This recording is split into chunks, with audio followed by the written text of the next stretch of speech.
सल्लल्लाहु अलैहि वसल्लम से हजरत फातिमा ने कहा, या रसूल अल्लाह, जो बीबी अल्लाह के करीब होना चाहे, जो रब का कुर्ब पाना चाहे, जो अल्लाह की वलिया बनना चाहे, मुझे कोई नुस्खा बता दे, मैं औरतों को बताऊं। तो मेरे हबीब ने फरमाया, जो बीबी जितना घर के अंदर रहेगी, जितना घर के अंदर रहेगी, जितना घर के अंदर रहेगी, उतना ही वो अपने रब के करीब होती जाएगी, उतना ही अल्लाह का कुर्ब पाती जाएगी। और जितनी सज धज के बाहर निकलेगी, जितनी सबरेगी, उतनी वो अल्लाह से दूर होती जाएगी। जितने कदम उसके घर से दूर निकलेंगे, उतने ही कदम उसके अल्लाह के कुर्ब से दूर होते जाएंगे, उतने ही कदम। माएं, तुम्हारी दुआएं कबूल होंगी, मेरी माओ तब कबूल होंगी जब तुम घर में रहोगी। बेटियों, रब करीम का कुर्ब उस वक्त नसीब होगा जब तुम घर के अंदर रहोगी। तो भाई, कीमती चीजों को गुलाब चढ़ते हैं। किसी ने कभी केमिस्ट्री गुलाब पे नहीं छुपाई, फिजिक्स नहीं छुपाई, कभी किसी शायर अदीब ने अपना लिखा हुआ शायरी का कलाम नहीं छुपाया। गुलाब जब भी चढ़ता है कुरान पाक पे चढ़ता है। मेरे भाई, करोड़ों और अरबों और खरबों का मकान बना के लोग उसको गुलाब नहीं चढ़ाते। गुलाब जब भी चढ़ता है बैतुल्लाह को ही चढ़ता है। जो चीज कीमती होती है वो गुलाब पे होती है। मेरी बहनों, मेरी बेटियों, अगर तुम अपने आप को कीमती बनाना चाहती हो तो गुलाब में छुप जाओ, तुम्हारी कीमत बढ़ जाएगी, तुम्हारा वकार बढ़ जाएगा, तुम्हारी अजमत बढ़ जाएगी। मेरे हबीब ने फरमाया, जितनी घर के अंदर रहोगी, दुनिया तो दुनिया रही, अल्लाह की नजर में तुम्हारी कीमत बढ़ जाएगी। मेरे नबी रहमत, नूर मुजस्सम, शफी मुअज्जम सल्लल्लाहु अलैहि वसल्लम ने फरमाया, जो बीबी बन सवर के बाजार जाए, मेरी तरफ देखे, आंखें खोल के देखे। ये हदीस आपने सुनानी है, इंशाल्लाह बोलिए, सुनाएंगे इंशाल्लाह ताला, बोल के इंशाल्लाह कहिए, आपको सवाब होगा। सुनाएंगे इंशाल्लाह। मेरे नबी करीम सल्लल्लाहु अलैहि वसल्लम ने फरमाया, जो औरत बन सवर के बाजार जाए, अब तो खैर बीबियां बुरका पहन के जाती, बुरके पे भी कढ़ाई की है, बुरके पे भी काम कराया, बुरके पे जो काम और नक्श निगारी हुई है वो 10,000 की है। बुरका पर्दे के लिए पहना था, दिखाने के लिए। ये कैसा बुरका है कि उसने बुरका भी पहना हुआ है और बुरका भी उसने फैशन वाला पहन लिया है। ये किस तरह का? इस तो पर्दे को पर्दे की जरूरत पड़ गई। मेरे हबीब पाक अलैहिस्सलाम ने फरमाया, बिला जरूरत, औरत को इजाजत है, बीमार हो तो डॉक्टर के पास जाए, औरत को इजाजत है, जरूरत पड़ जाए, घर में सौदा सलफ ना आता हो तो लेने चली जाए, औरत को इजाजत है। अगर गवाही की जरूरत पड़ जाए तो पर्दा करके काजी अदालत के पास गवाही देने जाए, औरत को इजाजत है हज पे जाए, औरत को इजाजत है उम्रे पे जाए, औरत को इजाजत है कि अगर किसी वक्त जिहाद के लिए औरतों की जरूरत पड़ गई तो हजरत फातिमा और जनाब आयशा की सुन्नत अदा करे, जिहाद को जाए। लेकिन अगर औरत मौज करने जाए और रोज कहे वो देखे ना, फला पार्क में थे, आप तो कभी गए ही नहीं, फला जगह थे, आपके पास तो फुर्सत ही नहीं, फला मेरी सरगोदे वाली बहन का खामन तो रोज लेके जाता है, आपने तो कभी तवज्जो ही नहीं फरमाई। रोज पैगाम देती रहे, रोज पैगाम देती रहे। मेरे हबीब करीम सैयद आलम सल्लल्लाहु अलैहि वसल्लम ने फरमाया, जो बीबी बन सवर के बिला जरूरत बाजार जाए, नबी पाक अलैहिस्सलाम ने फरमाया, एक कदम वो उठाएगी तो उस पर अल्लाह की लानत बरसेगी, फरिश्तों की लानत बरसेगी, जमीन वाले लानत बरसाएंगे, आसमान वाले लानत बरसाएंगे। और मेरे हबीब बोले तो फरमाया, जब अल्लाह की लानत बरसेगी तो मैं भी उस बीबी पे लानत ही करूंगा जो बीबी बन सवर के जाए। और आगे सुन ले, मेरे हबीब ने फरमाया, अगर उसका खामद राजी हो, उसके बन सवर के बाजार जाने पे आप नाराज हो जाएं, अल्लाह करे इस बात पे हो ही जाए, और अल्लाह करे बदल जाए निजाम, जो खामद खुद मेकअप करा के तैयार करा के पार्टी में लेकर के जाए, जो सामने वाली फ्रंट सीट पे खुद बगैर नकाब के उसको बिठाए, जो मोटरसाइकिल की पुश्त पे खुद तैयार करा के बिठाए, और जो खुद कहे तू चली जाना, जा तू शादी भी तू देखा, फला काम भी तू करा, मैं आजाद हूं। मेरे हबीब ने फरमाया, जिसकी बीवी बन सवर के जाए, जिसकी बीवी मेकअप करके जाए, चेलम पे भी ब्यूटी पार्लर से होके जाती है, जिसकी बीवी बन सवर के निकले, वो राजी हो, वो खुश हो। बाद ऐसे मना करते हैं, नाराज होते हैं, वो गुनाह सिर्फ औरत के जिम्मे है। लेकिन अगर औरत बन सवर के निकल रही है और खामद राजी है, वो कहता है, हाँ हम मॉडर्न है, हम जदीद दौर के हैं, हाँ जिद्दत इसी का नाम है। हाँ, तो लोगों को पता कैसे चलेगा हमारे पास पैसे हैं? कैसे पता चलेगा कि 3 गाड़ियां एक अब्बा जी के पास है, एक बेटी के पास है, एक बीवी के पास है? कैसे पता चलेगा कि हम बहुत ताल्लुकात वाले हैं? अब्बा जी फुला शादी पे, बेटी फुला घर में, और बीवी फुला घर चली गई, हमारे ताल्लुकात ज्यादा है इसलिए हमें ज्यादा जाना पड़ता है। मेरे हबीब करीम अलैहिस्सलाम ने फरमाया, औरत बन सवर के जाए, खामद राजी हो, वो जितने कदम उठाएगी उतने ही अपने खामन के लिए जहन्नम में मकान तामीर करेगी। फरमाया उसके खामन के लिए उतने मकान दोज़ख में तैयार हो गए, वो जलाया जाएगा, वो तपाया जाएगा, वो जहन्नम की आग का ईंधन बनेगा। और मैंने शायद आपको दर्जनों बार हदीस सुनाई हो, मेरे करीम रसूल ने फरमाया बीबी एक होगी पर 4 आदमियों को जहन्नम में लेके जाएगी। या रसूलल्लाह किसको?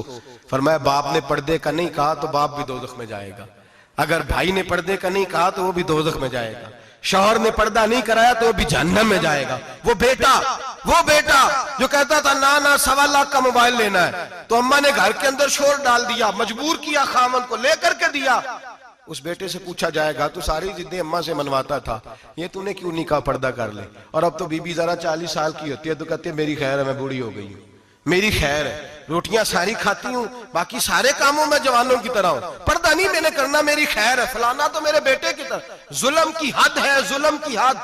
कजन एक दूसरे से हाथ मिलाते, कजन, वो किस मुसीबत का नाम है? कहते ये भाई है, ओ भाई ये भाई होता तो इससे निकाह नाजायज होता। अब चूंकि अल्लाह ने इसके साथ निकाह को हराम रखा है तो ये तुम्हारा भाई हो सकता? मेरे रसूल करीम सल्लल्लाहु अलैहि वसल्लम ने फरमाया सुवर निजसुलैन है, कुत्ता बिल्कुल नापाक नहीं होता, कुत्ता भीग जाए तो बादों का नापाक होता है, या कुत्ते के मुंह से थूक निकले तो नापाक होती है। सुवर निजसुलैन है, पूरा नापाक, खुश्क भी हो तो नापाक है। मेरे हबीब पाक अलैहिस्सलातु सलाम ने फरमाया एक सुवर हो वो पहले ही नापाक, और दूसरा फिर वो सुवर गंद में लिपटा हुआ हो, गलाजत तो सुवर को लगी हुई हो। फरमाया एक तो सुवर जो निजसुलैन है और फिर वो गंद में लिपट जाए, गलाजत में भर जाए, उसके पूरे वजूद को गंदगी लग जाए। फरमाया वो सुवर गंदगी और गलाजत में लिपटा हुआ तेरे जिस्म से लग जाए तो इतना बुरा नहीं जितना गैर महरम औरत का वजूद तेरे वजूद से लग जाए तो बुरा है। किस कदर तफसील दी, कहां से बात शुरू की और कहां मेरे नबी ने सिखाई। कजन हाथ मिला रही है, कजन के साथ बाजार जाया जा रहा है, कजन के साथ फला काम हो रहा है, कजन को चचा का बेटा भाई होता है, अगर ये सगा भाई होता तो इसके साथ निकाह नाजायज होता। खुदारा आ जाओ, लौट आओ, वापस पलटो दीन की तरफ, लौटो, इस तबाही से निकलो। ये जो आग है, ये जो बेसुकूनी है, ये जो तमाशा है, ये लाखों कमाने के बावजूद जो बेबरकती है, ये बड़ी बड़ी फौजों के बावजूद जो रोज मय्यतें उठती हैं, ये जो रोज जनाजे पड़े जाते हैं, ये जो रोज बेटियां बेवा होती हैं, ये जो रोज माओ के सुहाग लुटते हैं, ये हमारी नाफरमानियां हैं। हम दीन के मामले में हम लोगों ने नरमी शुरू कर दी है, हम अल्लाह और उसके रसूल से बगावत करने लगे हैं। मेरे हबीब करीम सैयद आलम नूर मुजस्सम शफी मुअज़्ज़म सल्लल्लाहु अलैहि वसल्लम ने फरमाया जिना सिर्फ शर्मगाह का नहीं होता, हुजूर ने फरमाया आंखें भी जानी होती हैं, कान भी जानी होते हैं, जुबान भी जानी होती है। बुखारी मुस्लिम दोनों में मौजूद है। सहाबा ने अर्ज की हुजूर जुबान कैसे जानी होती है? फरमाया जो नमाज के बावजूद गंद बोलता है, गलीज गुफ्तगू करता है, वो जुबान का जानी है। और फरमाया जो रोज गंद देखता है वो जितनी मर्जी तजते पड़े वो आंख का जानी है। और जो गंदी बातों में लज्जत महसूस करके सुनता है वो जितना मर्जी रोज उठ के मस्जिद में झाड़ू दे वो कानों का जानी है। मेरे नबी ने फरमाया आंख का जिना भी छोड़ दो, कान का जिना भी, बोलिए कान का जिना भी, जुबान का जिना भी। मुस्नद इमाम अहमद बिन हंबल उठाइए, एक सहाबी ने अर्ज की हुजूर नमाज में दिल नहीं लगता, मेरा कुरान पाक में दिल नहीं लगता, दुरूद व सलाम में दिल नहीं लगता। आमिना के मासूम लाल ने क्या जवाब दिया?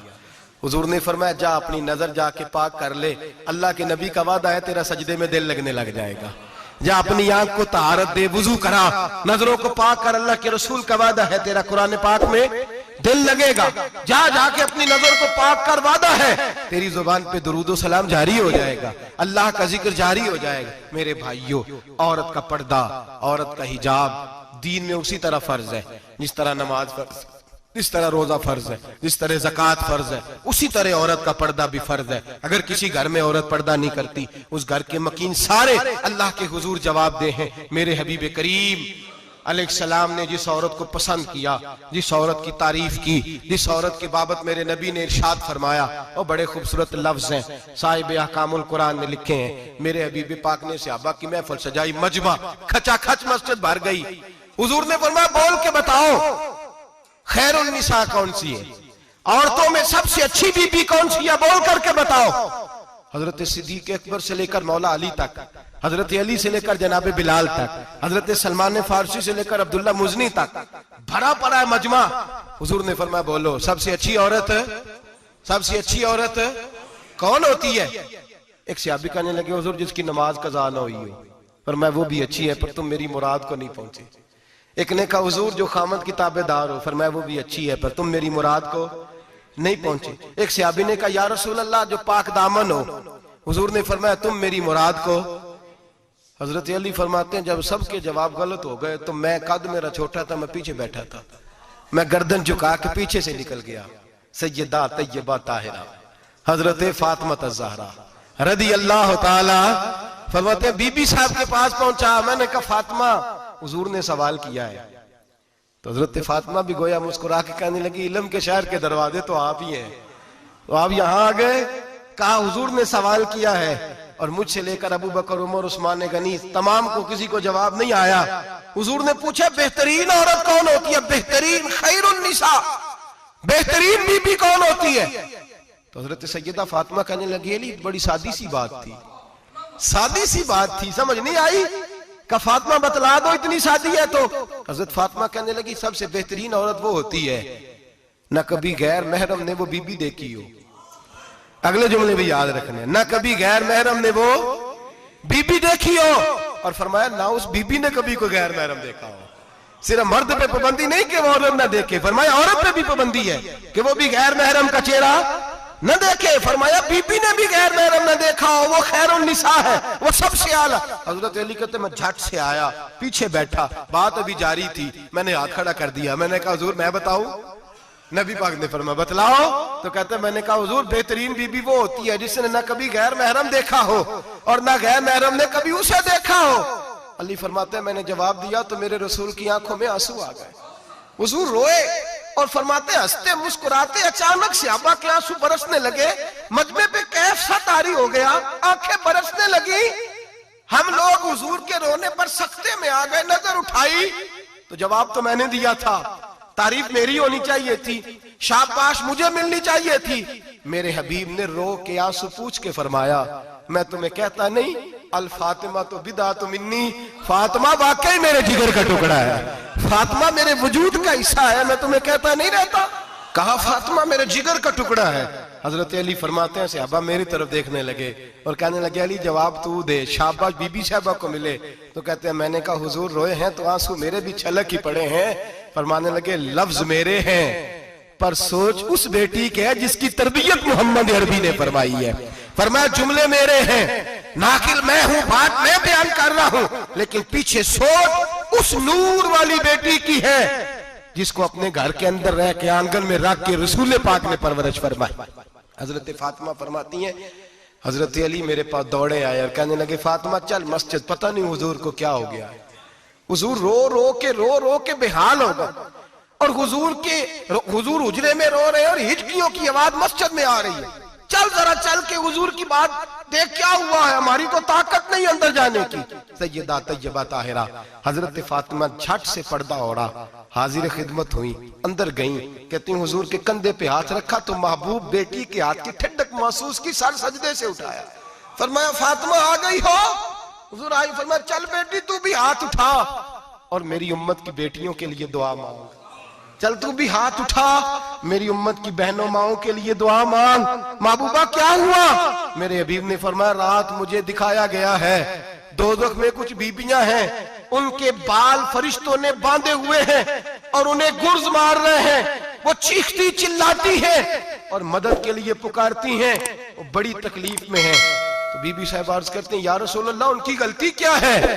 तो मेरे नबी ने फरमाया वो बारीक दुपट्टा ओढ़ती थी, वो बारीक दुपट्टा ओढ़ती थी, उनके बाल चमकते थे, गैर महरमों की नजर पड़ती थी, उन्हें दोज़ख में सजा मिलेगी, वो चिल्लाएंगी चीखेंगी, उनकी मदद को कोई नहीं पहुंचेगा। चल तू हाथ उठा दुआ मांग। हजरत फातिमा उम्मत को पैगाम देती हैं पर्दा ओढ़ लो, हिजाब में आ जाओ। हजरत सैयदा ज़ैनब हजरत फातिमा की वो लख्ते जिगर जो मैदान करबला में इमाम हुसैन बराबर की शरीक रही सैयदना इमाम हुसैन के साथ। याह्या बिन मोइन कहते मैं 15 साल तक हजरत ज़ैनब का पड़ोसी रहा हूं। 15 साल, घर बराबर होता है ना, बंदा बीबी देख ही लेता है, वो बीबी कभी पर्दा डाल के जा रही है दवाई लेने, कभी नजर आ ही जाती है। कहते 15 साल में सैयदा फातिमा की बेटी का पड़ोसी रहा हूं, मैंने कभी बुरके में छुपी हुई ज़ैनब भी नहीं देखी, बुरके में छुपी हुई ज़ैनब भी कभी नहीं देखी। हजरत अब्दुल्ला बिन जाफर तैयार जनाबे अलीउल मुर्तजा के भाई थे, उनके बेटे के साथ इनका निकाह हुआ था, बीमार हो गई तो हजरत अब्दुल्ला कहने लगे ज़ैनब चल तुझे हकीम के पास ले जाऊं, तबीब के पास ले जाऊं। तो हजरत ज़ैनब कहने लगी आप जाइए मेरा हाल बता के दवाई ले आइए। तो हजरत अब्दुल्ला जाफर तैयार कहने लगे शरीयत में गुंजाइश है डॉक्टर के पास जाने, हकीम के पास जाने की गुंजाइश है, तू चलती क्यों नहीं? तो हजरत ज़ैनब कहने लगी शरीयत में गुंजाइश तो है, पर अब्दुल्ला मेरी मजबूरी ये है कि मैं फातिमा की बेटी हूं। शरीयत में गुंजाइश तो है पर मेरी मजबूरी ये है कि मैं हुसैन की बहन हूं। शरीयत में गुंजाइश है पर मैं हसन की बहन हूं। शरीयत में बड़ी गुंजाइश है पर लोग मुझे मोहम्मद अरबी की नवासी कहते हैं। गुंजाइश तो है पर मैं नहीं ना निकल सकती, इसलिए कि जितना कोई अपने आप को दीन के करीब जानता है उतना उसके पैरों में शरीयत की जंजीरें ज्यादा होती हैं। तो जनाब सैयदना अब्दुल्ला कहने लगे अगर तू पर्दा कर गई, अगर तू चली गई, तो फरमाने लगे ये तो अल्लाह की मशीयत है, तू दवाई ला दे ताकि मैं खा लूं, और अगर मैं चली गई तो मैं अपनी माँ से जाके कहूंगी कि अम्मा सारी तकलीफें मैंने छाती पे बर्दाश्त की हैं पर मैंने तेरे पर्दे पर आंच नहीं आने दी। मेरे भाई ये उसवा नूर है, ये उसवा हसना है, ये हमें सिखाया जा रहा है। मेरे हबीब करीम की बीवियों का ये हाल था, बीवियों का अपने घर के आंगन में हजरत आयशा सिद्दीका, हजरत सौदा जनाबे अफसा अपने सेन में जब बैठती थी ना तो दीवार की तरफ मुंह करके बैठती थी, दीवार के साथ लग के दीवार की तरफ। बीबियां अपने घर के अंदर भी दीवार की जानब मुंह करके बैठती थी। लोग पूछती, बीबियां पूछती कि अपने घर में भी दीवार को मुंह करने का मतलब?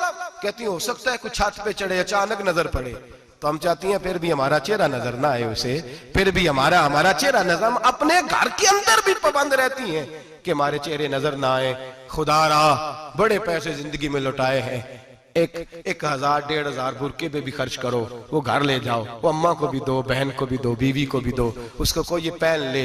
इसलिए कि जब तो हजरत फातिमा के तरीके का पर्दा करेगी तो तेरे आंगन में सैयदा ज़ैनब की तरह की बेटियां पैदा होंगी, वो उस सुन्नत पे चलने वाली बेटियां तेरे आंगन में आएंगी। खुदारा खुदारा मेरे भाई आज ये नियत करो, ये इरादा करो और अपने घरों को पर्दे का पाबंद बनाओ। अगर एक बेटी पर्दादार हो गई तो कई खानदान पर्दादार हो जाएंगे, अगर एक बेटी पर्दादार हो गई तो कई घराने संवरेंगे, कई जगह पे नूर फैलेगा। ऐ अर्श के मालिक, ऐ मेरे महबूब के खुदा, तुझे वास्ता है मेरे महबूब की बीवियों का और तुझे सदका हुजूर की शहजादियों का।